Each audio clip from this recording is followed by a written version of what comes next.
ഇന്നിപ്പോൾ 5 AM club പോലുള്ള പുസ്തകങ്ങളൊക്കെ ഇറങ്ങുന്നു. അപ്പോൾ അതിൽ നിന്ന് നമ്മൾ മനസ്സിലാക്കുന്ന വളരെ രസകരമായ സംഭവം എന്താണെന്ന് വെച്ചാൽ രാവിലെ എഴുന്നേൽക്കുന്നതിന്റെ പ്രാധാന്യത്തെക്കുറിച്ചാണ്.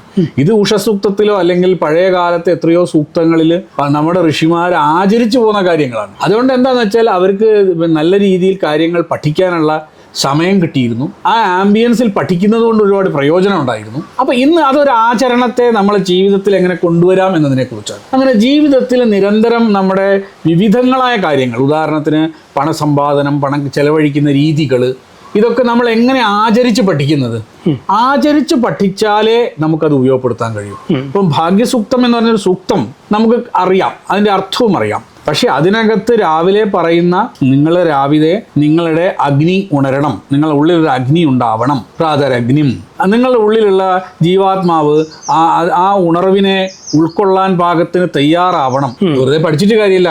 അപ്പം അതുപോലെ പ്രാതരഗ്നിം പ്രാതരിന്ദ്രം ഹവാമ പ്രാതർ മിത്രാവരുണ, മിത്രന്മാരുണ്ടാവണം, സുഹൃത്തുക്കൾ ഉണ്ടാവണം.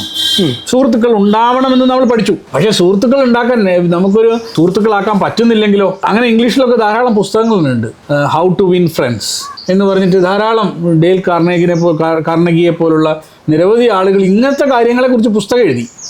നമ്മളെ കാലത്ത് ഇത് പുസ്തകം എഴുതുകയല്ല, മറിച്ച് അത് സൂക്തമായി ചൊല്ലുകയും അത് ഇംപ്ലിമെൻ്റ് ചെയ്യുകയും നമ്മളെ സൗഹൃദ വലയം വളരെ വലുതാക്കുകയും ചെയ്തു. ഇതാണ് ട്രാൻസ്ഫോർമേഷൻ. അതുകൊണ്ട് ഇത് ഗുരുകുലത്തിൽ വന്നാലേ പഠിക്കാൻ പറ്റൂ, ഇത് കാശ്യപാശ്രമത്തിൽ വന്നാലേ പഠിക്കാൻ പറ്റൂ, അല്ലെങ്കിൽ വേറെ ഏതെങ്കിലും ഒരു ആശ്രമത്തിൽ പോയി ഇത് പാലിക്കുന്ന ആളുടെ കൂടെ ഇരുന്ന് പഠിച്ചാലേ ഇത് ജീവിതത്തിൽ പകർത്താൻ നമുക്ക് സാധിക്കുകയുള്ളൂ.